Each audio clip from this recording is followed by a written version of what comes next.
বন্ধুরা, আমি আমার সঞ্জিতা স্বপ্ন চ্যানেল নিয়ে চলে এসেছি। আজকে দেখাবো ট্যাংরা মাছ ভাজি এবং সেটা দিয়ে তরকারি। তো দেখো, ট্যাংরা মাছ কিন্তু ভাজা হয়ে যাচ্ছে।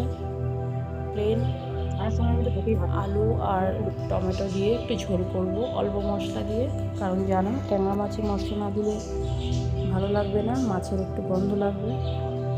তো মশলা অন্যদিকে বাটা হয়ে গেছে, এদিকে ট্যাংরা মাছও দেখো ভাজা হয়ে গেছে, কড়া করে ভেজে ফেলেছি। আলাদাগুলো দেখছো ট্যাংরা মাছের ডিম আমি তেলে দিয়ে ভেজে নিয়েছি, চারিদিক ফুটে উঠে ডিমগুলো আলাদা হয়ে গেছে। তো দেখো, আমি কিন্তু কড়াইতে তেল চাপিয়ে দিয়েছি। তেল ফুটে যাওয়ার পর দিয়ে দিলাম জিরে, শুকনো লঙ্কা, তেজপাতা, কুচি পেঁয়াজ আর টমেটো কুচি। তারপর দিয়ে দিচ্ছি হলুদ এবং পরিমাণ মতো লবণ দিয়ে কিছুক্ষণ ধরে সুন্দরভাবে নাড়িয়ে নিচ্ছি। দেখছো, মশলাগুলোকে একটু ভাজা ভাজা করে নিলাম। হলুদ দিয়ে রঙটা সুন্দর এসছে। আমি এই মুহূর্তে একটু চিনি দিয়ে দিয়েছি একটু টেস্ট হওয়ার জন্য। আমি কিন্তু সবজিতে বা তরকারিতে চিনি ব্যবহার করি না, একটু দিই না। যাই হোক, এরপর এর মধ্যে আলু দিয়ে আলুগুলো একটু মশলার মধ্যে করে একসাথে নাড়িয়ে ভেজে নেব। দেখো,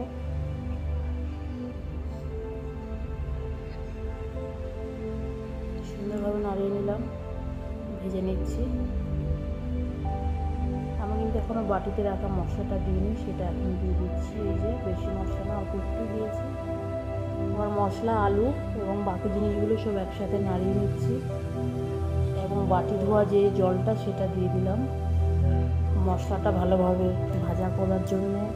ভালোভাবে কড়াইতে নিয়ে নিচ্ছি খুন্তি দিয়ে, দেখছো। এরপরের মধ্যে আমি মাছগুলো ঢেলে দিলাম। মাছগুলো একটু মশলার সাথে মাখিয়ে নেওয়ার জন্য মাছগুলো আগে ঢেলে দিয়েছি, আর জলটা পরে দেব।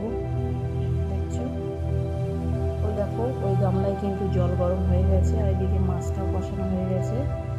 এবার কড়াইয়ের মধ্যে ঢেলে দিচ্ছি গরম জল। জলটা দিয়ে সুন্দরভাবে নাড়িয়ে নিলাম। এবার ঢেকে দিচ্ছি। ওই যে ঢেকে দিলাম, দেখো ঢাকনা তোলার পর দেখো সুন্দরভাবে ফুটছে। এর মধ্যে কিন্তু বন্ধুরা তোমরা টেস্ট করে নিও, একটু যদি নুন কম হয়, নুন দেওয়ার বা ঝাল যারা খেতে পারো তারা একটু ঝাল দিয়ে নিও। কাঁচা লঙ্কা চিড়ে দিলেও হবে বা ঝালের গুঁড়ো দিলেও হবে। দেখেছো, তরকারিটা আমার কিন্তু প্রায় শেষের দিকে হয়ে গেছে। এর মধ্যে আমি এবার দিয়ে দিলাম বাটা গরম মশলা। আমার কিন্তু ট্যাংরা মাছের ঝোল আলু টমেটো দিয়ে রেডি। তো বন্ধুরা, প্লিজ আমার পাশে থেকো, এইভাবে আমার ভিডিওগুলো দেখো, আশা করি তোমাদের ভালো লাগবে। প্লিজ একবার অন্তত আমার ভিডিও দেখে বাড়িতে রান্না করো, ভালো লাগবে। তো বন্ধুরা, আমাকে সাপোর্ট করো, আমার পাশে থেকো, তোমাদের ভালোবাসাতে পূরণ হবে আমার সব।